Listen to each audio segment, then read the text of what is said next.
61, 68. I mean, it's just really unbelievable. How do you feel, though, about getting older? I think it sucks.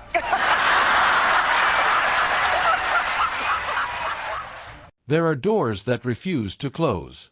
No matter how many years pass, no matter how many stages are built on top of them, no matter how many times the music starts again, some doors simply stand open, letting the cold air move through everything a person has ever tried to protect. Cher has spent 80 years walking through rooms the world never saw. The crowds saw the rhinestones, the gowns, the voice that could hold a note so long it felt like the song was afraid to end. They saw the Oscar, the comebacks, the headlines, the Defiance dressed in feathers and sequins, and a kind of stubborn beauty that refused to apologize for still being there. What they did not see was the woman inside those rooms. And that woman has been carrying something for a very long time. By 2026, Cher had survived everything the entertainment industry could throw at a woman: dismissal, reinvention, grief, legal battles, the slow disappearance of almost everyone who had shaped her earliest years. She had outlasted marriages, mourned friends, raised children who became strangers to her in ways she never expected, and still found a way to walk back into the light as if the darkness between appearances had not cost her anything. But something was costing her now. Something the applause could not reach.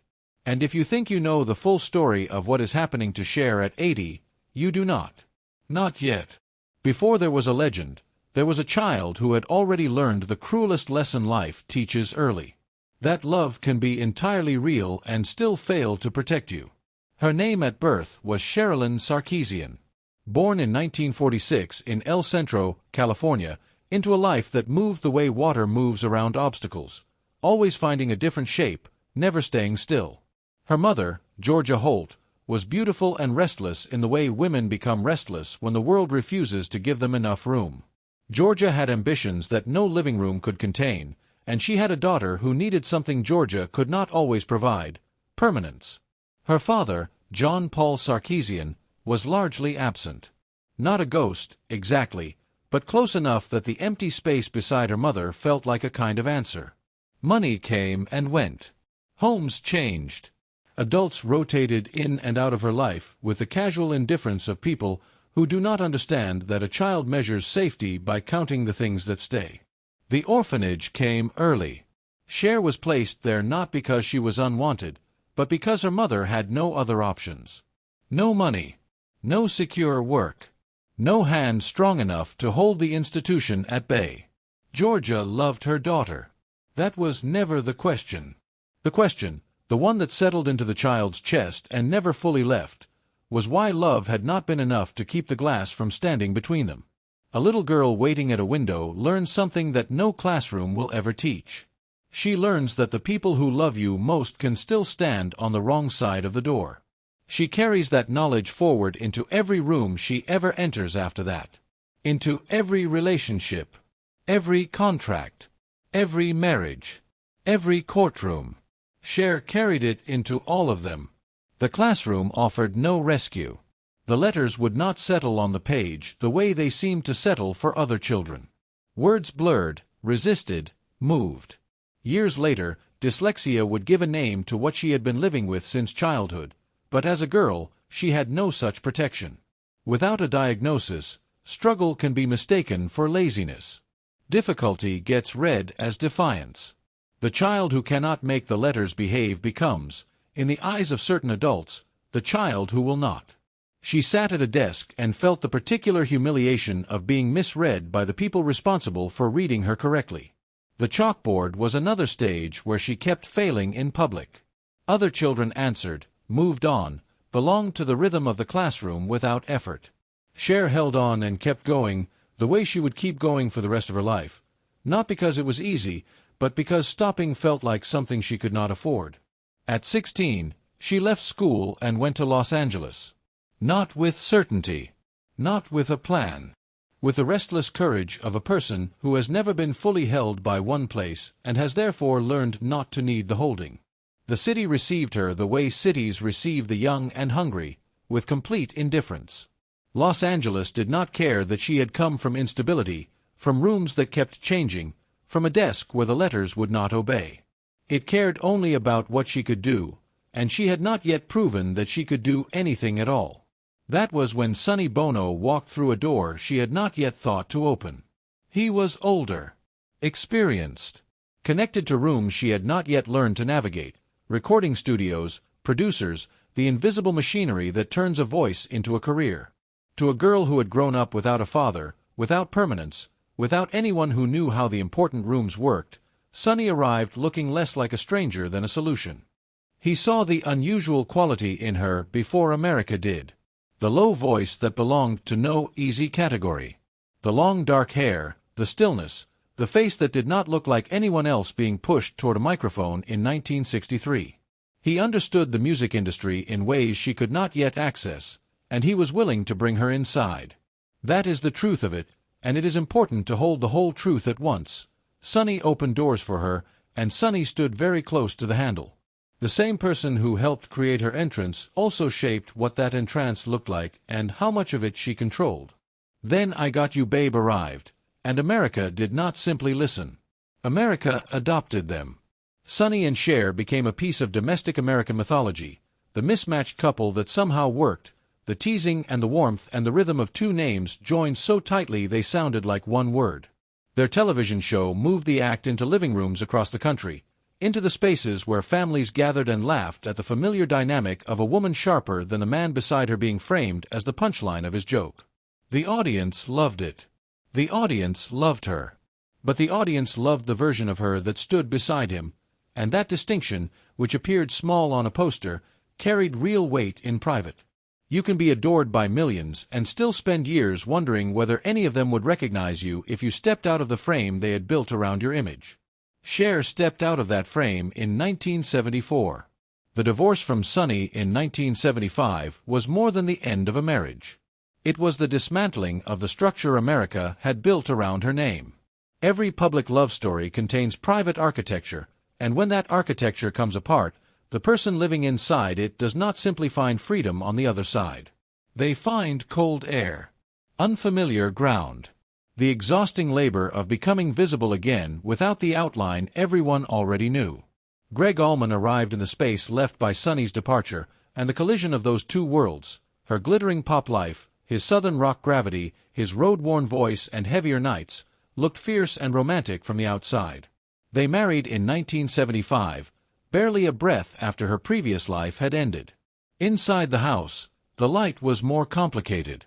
When Elijah Blue Allman was born in 1976, love became something with weight and consequence and a face that needed feeding. Cher was no longer simply a woman recovering from one public unraveling. She was a mother holding an infant while the world still expected her to appear on time, polished, funny, ready. Outside, the crowds called her name. Inside, she was trying to make a home breathe evenly around a man whose brilliance came paired with battles she could not win on his behalf. The marriage ended by 1979. Gregg Allman was not a villain. The story does not need a villain to hurt. It hurts because two people can love each other and still fail to build the kind of quiet a family requires. What remained after the papers was not simply the ache of an ending. What remained was Elijah, a child who had not chosen any of this, who had arrived into the middle of it, and who would carry it forward in ways neither parent could predict or prevent.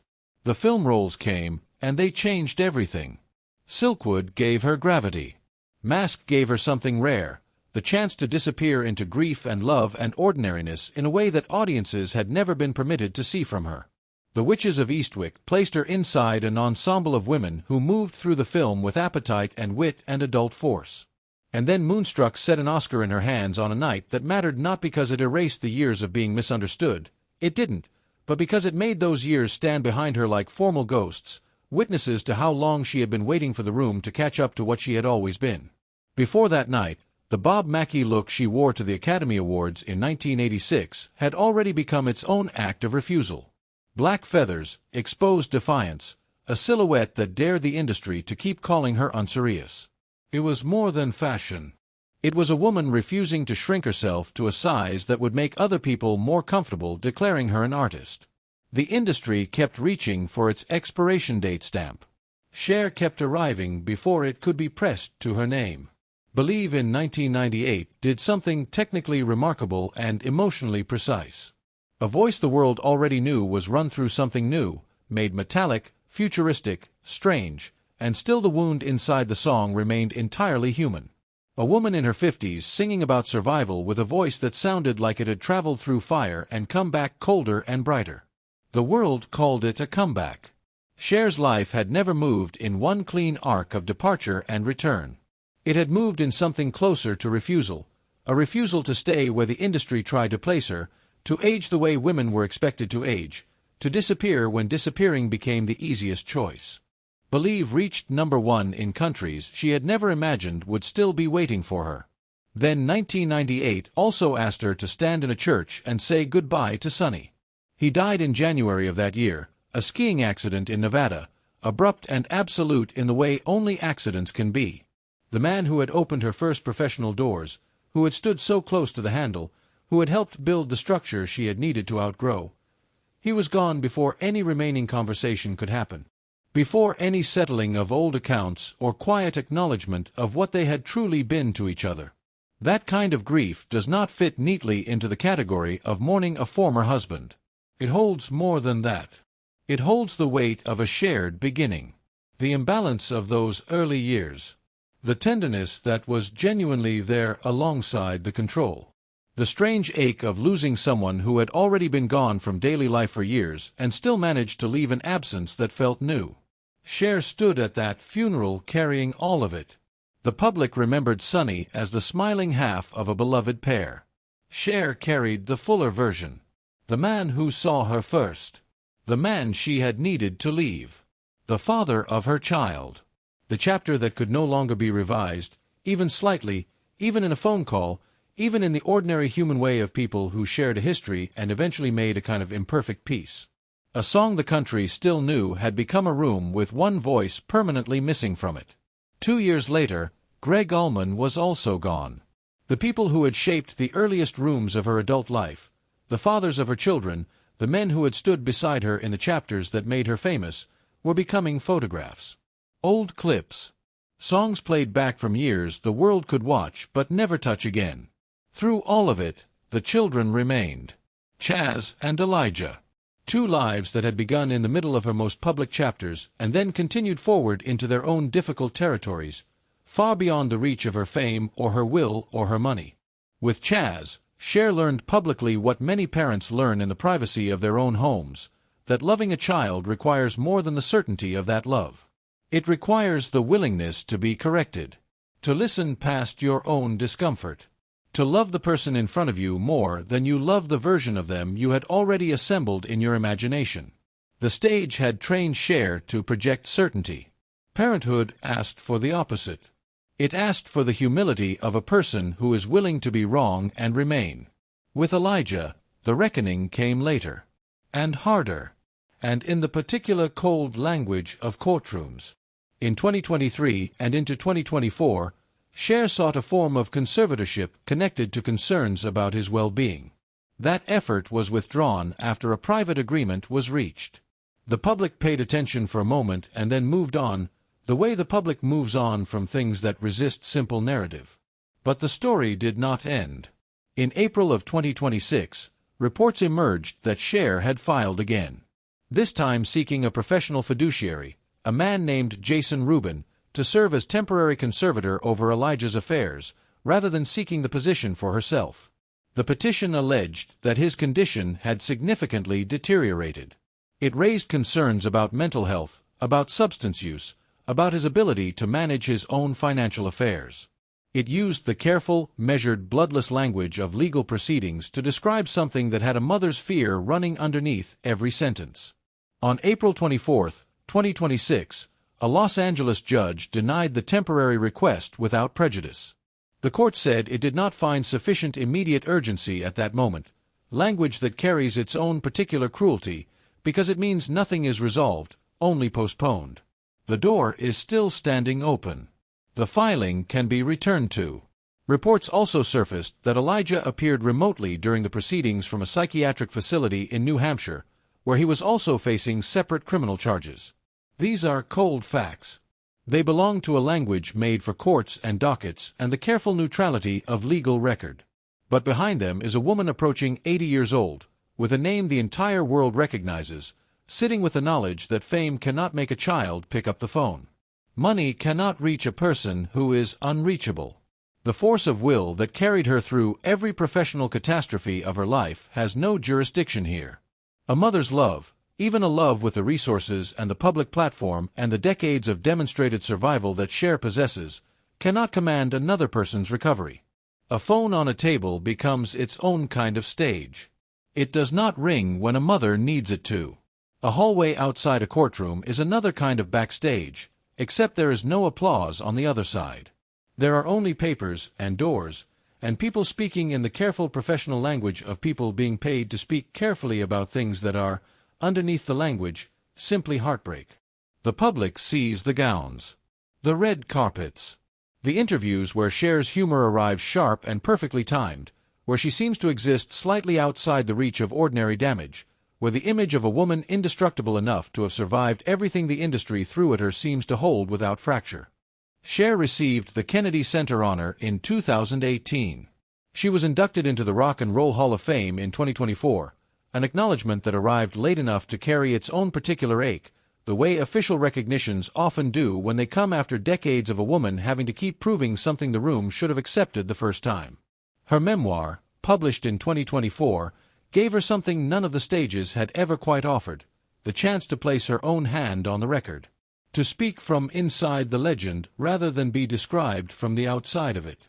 She returned in those pages to the orphanage window, to the early hunger of Los Angeles, to Sonny, to the rooms where she had been too young to understand the full cost of certain decisions.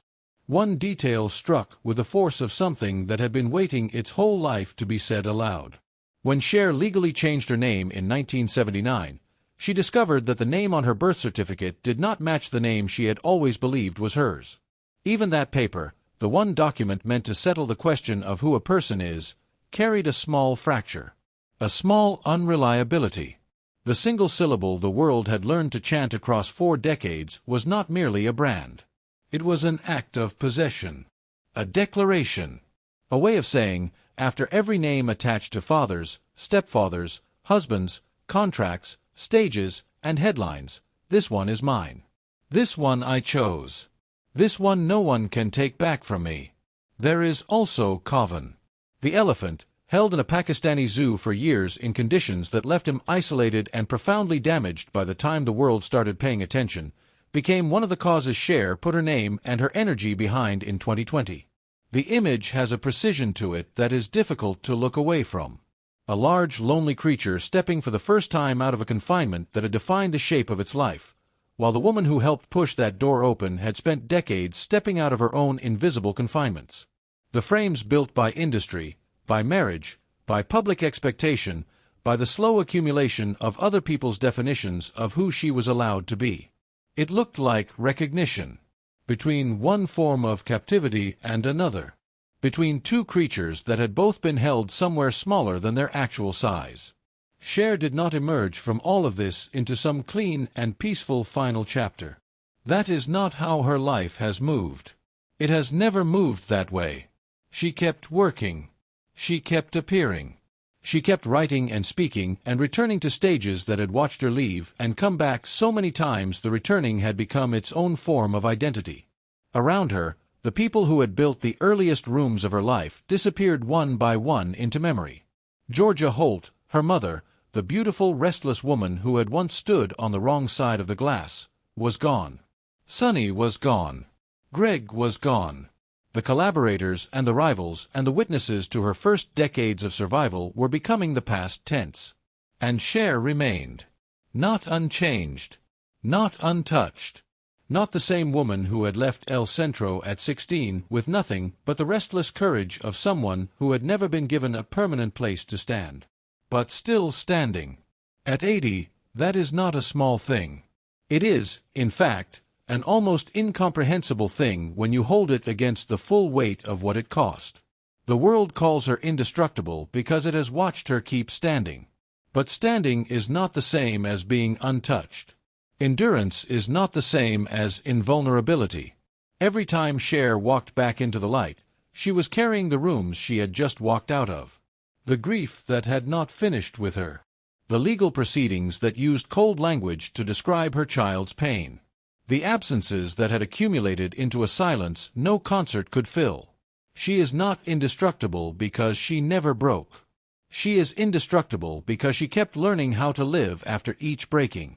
Because she found, every single time, that the breaking had not been final. That something remained. A voice. A sense of humor that arrived before the pain did. A refusal, bone deep, apparently permanent, to be the kind of woman who disappears when the industry stops looking. The little girl who once watched through a window for a face on the other side of the glass became the woman the entire world watches through screens. Still visible. Still carrying rooms no audience can enter. Still moving through a life that has never been as simple as the image they built around her name. Somewhere right now, Believe is playing for someone who needs it. For someone sitting in the middle of an ending, trying to find proof that there is something on the other side of the goodbye. Trying to hear in that voice, that strange, metallic, unmistakably human voice, that survival is possible even when it does not feel like it. The woman who sang it knows that some goodbyes do not come with a chorus. She knows what it is to wait for news that does not arrive on schedule, to love someone you cannot reach, to carry a name famous enough to fill arenas and still feel the quiet of a house where the phone is not ringing. The applause remains. The rooms beyond it remain too. And somewhere between them stands Cher. No longer the girl beside Sonny. No longer the wife of Gregg. No longer defined by the outline someone else drew around her image. But a woman who spent 80 years being taken apart by life and putting herself back together in a slightly different shape each time, until the shape was entirely her own. She is not indestructible because nothing touched her. She is indestructible because everything touched her, and she is still here.